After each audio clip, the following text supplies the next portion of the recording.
नमस्कार बच्चों, अगर आप क्लास 9th में पढ़ते हैं तो ये वीडियो आपके लिए बहुत ही महत्वपूर्ण होने वाली है, क्योंकि इस वीडियो में हम लेकर आए हैं ज्योग्राफी के चैप्टर 5 प्राकृतिक वनस्पति तथा वन्य प्राणी के मोस्ट इम्पोर्टेंट क्वेश्चन, जो एग्ज़ाम की दृष्टिकोण से बहुत ही महत्वपूर्ण है। तो वीडियो को पूरा अंत तक ज़रूर देखें, जिससे इस वीडियो में दी गए सारे महत्वपूर्ण क्वेश्चन को आप अच्छे प्रकार से कर पाएँ और समझ पाएँ, क्योंकि इस क्वेश्चन को करने के बाद आप एग्ज़ाम में बहुत अच्छा स्कोर कर पाएंगे। तो प्यारे बच्चों, इस वीडियो को देखने के बाद आप अपना रिवीजन करिए, और इस अगर आप चाहते हैं कि इस चैप्टर को बहुत अच्छे प्रकार से कम्पिटिटिव से तैयार करें तो इस चैप्टर के जो एक्सप्लेनेशन है उसको ज़रूर करें। ठीक है, तो चलिए हम शुरू करते हैं अपने क्वेश्चन के सीरीज को।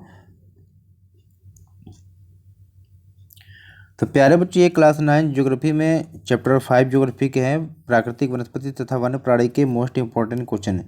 यानी कि इस वीडियो को देखने के बाद आप एग्जाम में अच्छा स्कोर कर पाएंगे। तो वीडियो को पूरा तक जरूर देखेंगे, और चैनल पर नए हैं तो चैनल को सब्सक्राइब करें और वीडियो को लाइक शेयर जरूर करें। तो प्यारे बच्चों, यहाँ पर सभी प्राकृतिक वनस्पति का मतलब होता है, सबसे पहले इसको हम जान लेते हैं कि प्राकृतिक वनस्पति होता क्या है। तो प्राकृतिक वनस्पति में आप सभी जानते हैं कि ये वनस्पति का वह भाग होता है जो मनुष्य की सहायता के बिना ये अपने आप पैदा होता है, और काफ़ी लंबे समय तक क्या है उस पर क्या है मानव का कोई भी प्रभाव नहीं पड़ता है। तो इनको हम क्या करते हैं, प्राकृतिक वनस्पति भी कहते हैं और अक्षत वनस्पति भी कहते हैं।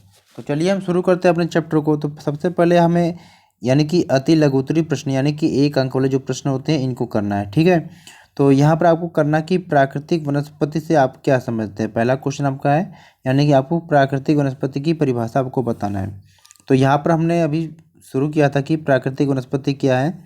तो वनस्पति का वह भाग जो मनुष्य की सहायता के बिना अपने आप पैदा होता है और लंबे समय तक उस पर क्या है मानवीय यानी कि मनुष्य का प्रभाव नहीं पड़ता है। तो इसे हम क्या कहते हैं, प्राकृतिक वनस्पति कहते हैं, और एक नाम और भी इसे अक्षत वनस्पति भी कहते हैं। ठीक है, अब सेकेंड क्वेश्चन यहाँ पर यह है कि भारत में जैव सुरक्षा अधिनियम कब लागू किया गया है। तो ये 1972 में। तो प्यारे बच्चों, आपको इस चैप्टर में केवल 2 चीज़ ही पढ़ना है, यानी कि प्राकृतिक वनस्पति के बारे में, और उसमें जो पाए जाने वाले वन्य जीव हैं यानी कि वन्य प्राणी के बारे में, उसके बारे में आपको क्या है पढ़ना है। तो चलिए देखते हैं थर्ड क्वेश्चन क्या होने वाला है।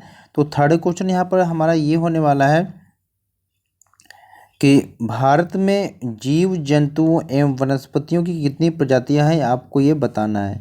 तो जो जीव जंतुओं की जो प्रजातियां हैं लगभग कितनी हैं, लगभग 90,000 है। ठीक है, तो जीव जंतु की जो प्रजाति है लगभग 90,000 है, और वनस्पति की जो प्रजाति है ये लगभग कितनी है, 47,000। तो ये दोनों डाटा आपको याद रखना है। चलते हैं अगले क्वेश्चन की तरफ। क्वेश्चन नंबर 4 है,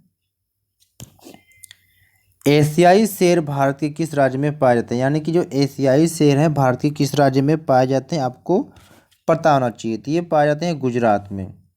अगला क्या है कि सिमलीपाल जैव मंडल नीचे यानी कि आरक्षित क्षेत्र है, ये कौन से राज्य में स्थित है, ये आपको बताना है। तो ये उड़ीसा में है। ठीक है, और एक सींग वाला गैंडा ये किस राज्य में पाया जाता है, तो आपको मालूम होना चाहिए असम में। ठीक है, यानी कि काजीरंगा जो नेशनल पार्क है ये उसी में पाया जाता है एक सींग वाला गैंडा। तो कौन से वन भारत में सबसे बड़े क्षेत्र में फैले हुए हैं, तो ये पर्णपाती वन है। यानी कि प्राकृतिक वनस्पति की जब बात करते हैं तो यहाँ पर 5 प्रकार है, उष्णकटिबंधीय वर्षा वन या सदाबहार वन, उष्णकटिबंधीय पर्णपाती वन, और उष्णकटिबंधीय कटीली यानी झाड़ियाँ, और फिर आप पढ़ते हैं पर्वतीय वन और मैंग्रोव वन। ठीक है, चलते हैं अगले क्वेश्चन की तरफ। अगला क्वेश्चन यहाँ पर है कि मानव द्वारा किस तरह पारिस्थितिक तंत्र में असंतुलन पैदा किया जाता है। यानी कि मानव किस प्रकार से क्या करता है कि अपनी सुविधा के दृष्टिकोण से क्या करता है कि पारिस्थितिक तंत्र में असंतुलन पैदा कर देता है। तो यहाँ पर आप देखते हैं कि जो मानव क्या है वो बहुत लालची होता है, स्वार्थी होता है। तो वो क्या करता है, अपने स्वार्थ के लिए पेड़ों को काटता है तथा उन जीवों को भी नष्ट करते हैं जिनके द्वारा पारिस्थितिक असंतुलन पैदा किया जाता है। यानी सबसे सवाल है कि जब पेड़ ही नहीं रहेंगे तो जो जंगलों में जो रहने वाले जो जीव जंतु वो अपने आप ही नष्ट हो जाएंगे। ठीक है, क्वेश्चन नंबर 9 है कि किन्हीं 2 औषधीय पादपों के नाम गिना। यानी कि किन्हीं 2 ऐसे पौधों के नाम गिना है जिनसे औषधि बनाई जाती है, तो वो दोनों हैं नीम और तुलसी। ये क्वेश्चन एग्जाम में अक्सर पूछा जाता है, तो इसको अभी याद रखेंगे। क्वेश्चन 10 है कि उष्णकटिबंधीय वर्षा वन में जो पाए जाने वाले 2 वृक्ष हैं उनके नाम बताना। यानी कि जो उष्णकटिबंधीय वर्षा वन है, आपको यानी कि जो प्राकृतिक वनस्पतियां सबके बारे में आपको पता होना चाहिए, उनकी विशेषताएं मालूम होना चाहिए, और उनमें जो पाए जाने वाले जो वृक्ष हैं या पेड़ पौधे हैं उनके बारे में आपको पता होना चाहिए। अगर आपको ये पता है तो इस चैप्टर में आप अच्छा स्कोर कर पाएंगे। ठीक है, तो चलिए देखते हैं उष्णकटिबंधीय वर्षा वन में पाए जाने वाले पेड़ पौधों के बारे में। और इसको सदाबहार वन भी कहते हैं। ठीक है, क्यों कहते हैं? क्योंकि यहाँ पर तापमान ज़्यादा होता है तो बारिश भी हमेशा होती है। जब बारिश हमेशा होगी तो क्या यहाँ पर हमेशा हरियाली होगी, इसलिए इसे सदाबहार वन भी कहते हैं और वर्षा वन भी कहते हैं। तो यहाँ के जो पेड़ पौधे हैं, आबनूस, महोगनी, रोजवुड, रबड़ और सिंकोना। ठीक है बच्चों, क्वेश्चन नंबर 11 है कि कौन सी वनस्पति व्यापारिक दृष्टिकोण से महत्वपूर्ण है? तो ये उष्णकटिबंधीय पर्णपाती वन है। ठीक है, क्वेश्चन 12 है कि भारत में सारी जो वर्षा है किस प्रकार के मानसून से प्राप्त होती है? यानी कि भारत में सबसे ज़्यादा जो वर्षा होती है वो किस प्रकार के मानसून से प्राप्त होती है? तो ये क्या होता है, यानी तो ये जो वर्षा होती है ये आगे बढ़ते हुए जो दक्षिण पश्चिम मानसून है इससे होती है। यानी कि भारत का ये क्षेत्र है, तो जो आगे बढ़ते हुए जो दक्षिण पश्चिम मानसून है, ठीक है, ये वाला एरिया, तो ये उससे होती है। क्वेश्चन 13 है कि बायोम किसे कहते हैं? बायोम कह लीजिए या जियोम कह लीजिए, एक ही है। तो भूमि पर स्थित एक बहुत बड़ा पारितंत्र जिसमें विविध प्रकार की वनस्पतियों तथा जंतु शामिल होते हैं, तो इसे क्या कहते हैं? बायोम कहते हैं। क्वेश्चन 14, सुंदरवन जीवमंडल निचय जिसे आरक्षित क्षेत्र भी कहते हैं, ये किस राज्य में स्थित है? तो ये आपके पश्चिम बंगाल में है, तो इसको भी आप याद रखेंगे। क्वेश्चन 15, कंटीले वनों की किन्हीं 2 प्रमुख प्रजातियों के नाम लिखिए। यानी कि आपको जो सभी प्रकार की वनस्पतियां हैं उनके पेड़ पौधों के नाम आपको पता होना चाहिए। तो इसमें है अकासिया, खजूर, नागफनी। ठीक है, तो राजस्थान के जो क्षेत्र है यानी कि रेगिस्तानी क्षेत्र हैं, तो यहाँ पर ये सब पाए जाते हैं। ठीक है, अब हम दूसरे टाइप के क्वेश्चन को करने वाले हैं। जो दूसरे टाइप के जो क्वेश्चन है वो कौन से हैं? तो वो है लघु उत्तरीय प्रश्न, यानी या तो 2 अंक में पूछेंगे या 3 अंक में, या कभी कभी ये जो क्वेश्चन है 4 अंक में भी पूछा जा सकता है, तो इसको भी आप ध्यान में रखेंगे। तो चलिए देखते हैं क्वेश्चन क्या है कि पारिस्थितिक तंत्र क्या है और मानव कैसे किसी स्थान के पारिस्थितिक तंत्र को क्या करता है? प्रभावित करता है। इसको आपको क्या करना है? स्पष्ट करना है। तो चलिए देखते हैं। यानी एक ही क्षेत्र में पाई जाने वाली वनस्पतियों तथा जीव जंतु अपने भौतिक वातावरण में एक दूसरे पर क्या निर्भर होते हैं। यानी कि सभी जो जीव जंतु हैं वो एक दूसरे पर निर्भर होते हैं। यानी कि हर क्षेत्र का पारितंत्र जो है, पारितंत्र कर लीजिए या पारिस्थितिक तंत्र, ये अलग अलग होता है। जंगलों का अलग होता है, जल का अलग होता है। ठीक है, तो वहाँ पर ये एक दूसरे पर निर्भर होते हैं तथा एक दूसरे से किसी न किसी प्रकार से क्या संबंधित भी होते किसी न किसी प्रकार से क्या संबंधित भी होते हैं। तो इस प्रकार वे क्या करते हैं कि पारिस्थितिक या पारितंत्र का निर्माण भी करते हैं। अब मानव भी क्या करते हैं कि इस पारितंत्र का भी एक अभिन्न अंग है। ठीक है, अब आगे देखते हैं कि ये किस प्रकार से क्या है मानव को, यानी कि मनुष्य भी किस प्रकार यानी मनुष्य जो है निम्न तरीकों से क्या है किसी भी क्षेत्र के पारिस्थितिक तंत्र को क्या प्रभावित करता है। तो चलिए देखते हैं किस प्रकार से करते हैं। तो पहला पॉइंट इसमें है कि मनुष्य वन्य जीवन और वनस्पति को अपने लाभ के लिए प्रयोग करता है। ये आप सभी जानते हैं कि मनुष्य क्या हमेशा लालची है और अपने ये लाभ के लिए क्या है वनस्पतियों और जीव जंतु का प्रयोग करता है।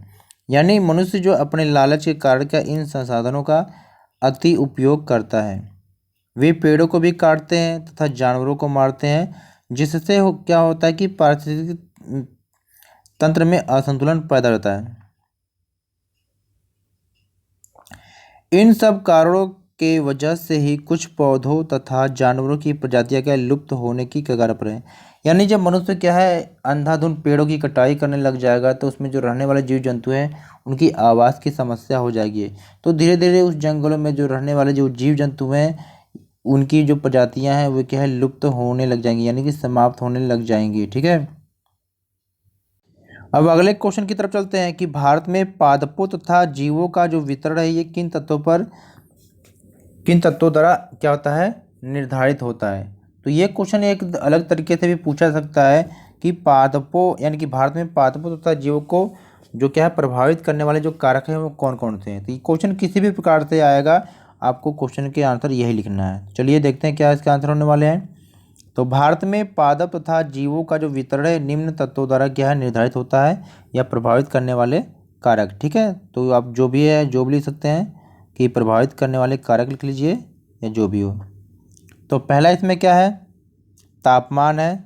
ठीक है, यानी तापमान किस प्रकार से प्रभावित करता है, तो वनस्पति की जो विविधता है तथा विशेषताएं हैं ये तापमान और वायु की नमी पर भी निर्भर करती हैं। ठीक है, यानी कि जहाँ का तापमान ज़्यादा होगा तो वर्षा भी ज़्यादा होती है, आप जानते ही हैं। तो वहाँ की वनस्पतियाँ भी क्या होती हैं, अलग अलग प्रकार की होगी। सूर्य का प्रकाश, तो प्रकाश भी अधिक समय तक मिलने के कारण वृक्ष गर्मी की ऋतु में जल्दी बढ़ते हैं। वर्षण, अधिक वर्षा वाले क्षेत्रों में कम वर्षा वाले क्षेत्रों की अपेक्षा क्या सघन वन पाए जाते हैं, यानी कि घने वन पाए जाते हैं।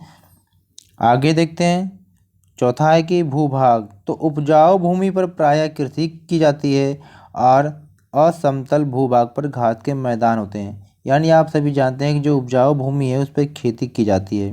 मृदा, मिट्टी के बारे में, विभिन्न स्थानों पर विभिन्न मृदा विभिन्न वनस्पति का आधार होती है। उदाहरण के लिए बलुई मृदा में क्या है, कंटीली झाड़ियाँ पाई जाती है। आगे देखिए, अगला क्वेश्चन है कि प्राकृतिक वनस्पति किस प्रकार के उद्योगों के लिए आधार प्रदान करती है। यानी ये जो प्राकृतिक वनस्पतियाँ होती हैं ये उद्योगों के लिए किस प्रकार आधार प्रदान करती हैं। तो चलिए देखते हैं कि प्राकृतिक वनस्पति अनेक प्रकार के उद्योगों का आधार है। इसमें से पहला क्या, दिया सलाई उद्योग है, यानी कि वनों से जो प्राप्त नरम प्रकार की जो लकड़ी होती है दिया सलाई बनाने के काम में आती है। ठीक है, लाख उद्योग, यानी लाख एक प्रकार के कीड़े से प्राप्त होता है। ठीक है, कागज उद्योग, ये कागज क्या होता है, कागज उद्योग में बांस, सफेदा तथा कई प्रकार की घास प्रयोग की जाती है। ठीक है, अगला है वार्निश तथा रंग, यानी कि वार्निश तथा रंग क्या है, गंधे विरोधियों से तैयार होते हैं जो वनों से क्या प्राप्त होता है। अब आगे देखिए कि औषधि निर्माण, यानी वनों से जो प्राप्त कुछ वृक्षों से उपयोगी औषधियाँ भी बनाई जाती हैं। आप सभी जानते हैं बच्चे, जैसे क्या है सिनकोना से क्या है कुनन नामक एक दवा बनाई जाती है। चलते हैं क्वेश्चन नंबर 4 की तरफ, यानी कि भारत में जैव विविधता के क्षरण के 3 कारण है। तो भारत में जैव विविधता के क्षरण के कारण हैं, यानी कि जनसंख्या बढ़ने के कारण कृषि की मांग को पूरा करने के लिए वन काटे जा रहे हैं। यानी कि आप सभी जानते हैं कि जनसंख्या तो दिनों दिन बढ़ रही है लेकिन जो ज़मीन है ये सीमित मात्रा में है। तो अब जनसंख्या की मांग को पूरा करने के लिए भाई कि लोग खेती ज़्यादा कर रहे हैं, अनाज को ज़्यादा उगाना है। तो जब जिसके लिए खेती की जो ज़मीन है ये सीमित है या कम पड़ जा रही है तो लोग क्या करते हैं कि वनों को काट कर क्या है उस ज़मीन को क्या है खेती योग्य बनाते हैं, जिनसे क्या क्या है जैव विविधता प्रभावित तो होती है। आगे कि मानव जाति तथा वन्य पशु अपनी आजीविका के लिए भी क्या करते हैं कि वनों का उपयोग करते हैं। प्रदूषण तथा रासायनिक औद्योगिक कचरा वनों की हानि के लिए भी क्या है उत्तरदायी होता है। अब हम करने वाले हैं प्यारे बच्चों लॉन्ग यानी कि लॉन्ग क्वेश्चन को, यानी कि दीर्घ उत्तरीय प्रश्न जो 4 या 5 अंकों में पूछे जाते हैं। यानी ये पूरे चैप्टर का सबसे मोस्ट इम्पोर्टेंट क्वेश्चन है क्योंकि इस चैप्टर में सारे जो क्वेश्चन ऐड किए गए हैं। यानी कि प्राकृतिक वनस्पति जो है किसे कहते हैं, यानी कि प्राकृतिक वनस्पति से आप क्या समझते हैं, और भारत में जो पाए जाने वाली जो विभिन्न प्राकृतिक वनस्पतियाँ हैं इनका क्या संक्षिप्त में आपको क्या वर्णन करना है। यानी कि सारी प्राकृतिक वनस्पतियों के बारे में इसमें बताया गया है, इसको पढ़ेंगे समझेंगे। ठीक है, चलिए देखते हैं। तो प्राकृतिक वनस्पति के बारे में आप समझ लीजिए कि प्राकृतिक वनस्पति यानी कि वनस्पति का वह भाग जो मनुष्य की सहायता के बिना अपने आप पैदा होता है और लंबे समय तक उस पर मानवीय प्रभाव नहीं पड़ता, तो ये प्राकृतिक वनस्पति कहलाता है। तो मुख्य रूप से जो प्राकृतिक वनस्पतियाँ होती हैं भारत में कितनी पाई जाती हैं, 5 प्रकार की। उष्णकटिबंधीय सदाबहार वन या वर्षा वन भी कहते हैं, उष्णकटिबंधीय पर्णपाती वन, उष्णकटिबंधीय कटीले वन तथा झाड़ियाँ, और पर्वतीय वन और मैंग्रोव वन, ये 5 प्रकार की वनस्पतियाँ हैं। अब इनको हम डिटेल में देखते हैं। चलिए एक एक करके देखते हैं जल्दी जल्दी फटाफट। आपको करना है कि प्राकृतिक वनस्पति की नाम और विशेषता याद रखना है और उसमें जो पाए जाने वाले पेड़ पौधे हैं उनके बारे में, ठीक है। तो उष्णकटिबंधीय वर्षा वन या सदाबहार वन कह लीजिए। तो ये क्या है, ये लगभग क्या है, कर्क रेखा और मकर रेखा के बीच में पाए जाते हैं और यहाँ पर तापमान कुछ ज़्यादा होता है, जिसके कारण होता है क्या है कि यहाँ पर आए दिन अधिकतर वर्षा होती रहती है, जिसके कारण से क्या है कि यहाँ पर बहुत घने पेड़ पौधे हो जाते हैं, यानी हमेशा हरियाली होती है, जिसके कारण से सदाबहार वन भी कहते हैं। यानी कि ऊपर से अगर देखा जाए तो पत्तों की एक छत बन जाती है, जिसके कारण क्या सूर्य का प्रकाश क्या है जमीन तक नहीं पहुंच पाता है, जिसके कारण क्या है जमीन नमी रहती है, ठीक है बच्चों। और यहाँ पर जो वर्षा होती है लगभग 200 सेंटीमीटर से ज़्यादा होती है। तो यही सब इसमें बताया गया है, एक बार देख लेंगे। यानी यह वन पश्चिमी घाटों के अधिक वर्षा वाले क्षेत्रों या लक्षद्वीप, अंडमान और निकोबार द्वीप समूह और असम के कुछ ऊपरी भागों तथा तमिलनाडु के तट तक ये सीमित है, ठीक है। और यहाँ जो वर्षा है 200 सेंटीमीटर से अधिक वर्षा होती है और कुछ समय के लिए शुष्क क्या जलवायु पाई जाती है।